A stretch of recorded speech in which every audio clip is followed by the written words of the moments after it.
সামনে আসছে কোরবান, আর মাংস পাকাতে গেলে তো মশলা তো লাগবেই।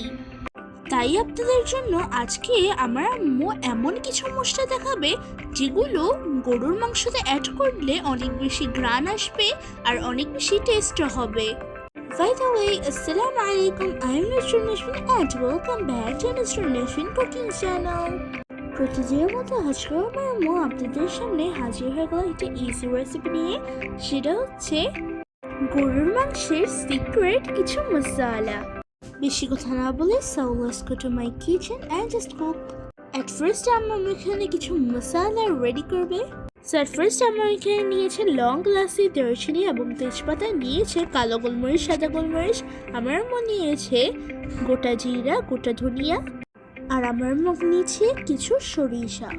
আপনাদেরকে দেখানোর জন্য আমার আম্মু কিছু অল্প মশলা নিয়েছে, আপনারা চাইলে আরও বেশি করে মশলা তো নিতে পারেন। আর এই তো আমার আম্মু অনেক বেশি মশলা নিয়েছে। আমার আম্মু সবগুলো একসাথে মশলাগুলো মিক্সড করে নিয়েছে।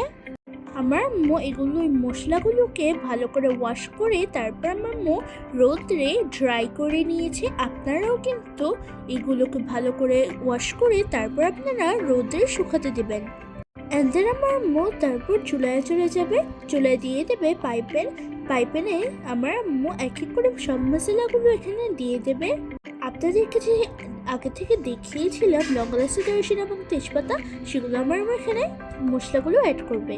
আর হ্যাঁ, চুলার আঁচটা থাকবে একদম মিডিয়াম। এটিকে মিডিয়াম আছে এরকম করে হালকা করে ভেজে নিতে হবে।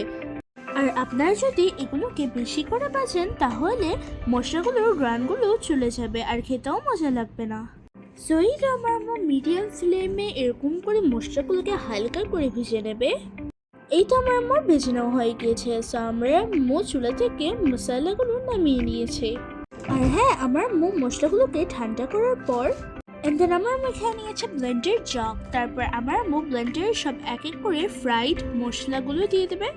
আগে থেকে যে আমার ফ্রাই করে রেখেছিল লং এলাচি, দারচিনি এবং তেজপাতা, সেগুলো আমার এখানে অ্যাড করবে। অ্যান্ড দেন সবগুলো মশলা দেওয়ার পর তারপর আমার এটাকে ব্লেন্ডার করে নেবে আর দেখতে এরকম হবে। সো এই তো আমার এখানে ব্লেন্ডার করে নিয়েছে। আপনারাও কিন্তু ব্লেন্ডার জগে নিয়ে এই মশলাগুলোকে ব্লেন্ডার করে নেবেন। আপনারা চাইলে মশলাগুলোকে যে কোনো পটে বা যে কোনো কাচের বয়মে ঢুকিয়ে নেবেন। আমার আম্মু একটা পটের ভিতরে এই ব্লেন্ডের মশলাগুলো ঢুকিয়ে নেবে।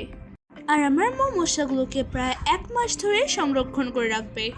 আর এগুলো আপনারা যখন মাংসটা সিদ্ধ হয়ে যাবে তখন আপনারা মাংসের মধ্যে প্রায় 1 টেবিল চামচ করে মশলাগুলো অ্যাড করবেন।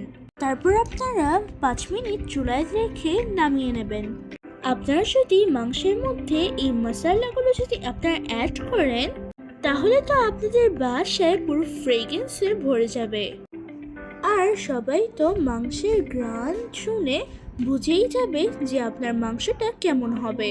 সো আমার এই ভিডিওটা আপনাদের থেকে কেমন লেগেছে অবশ্যই কমেন্ট করে যাবেন। যদি ভিডিওটা একটু ভালো লেগে থাকে তাহলে অবশ্যই লাইক, শেয়ার, কমেন্ট করে দেবেন। এবং যারা চ্যানেলটাকে সাবস্ক্রাইব করেনি তারা অবশ্যই আমার চ্যানেলটাকে সাবস্ক্রাইব করে দেবেন।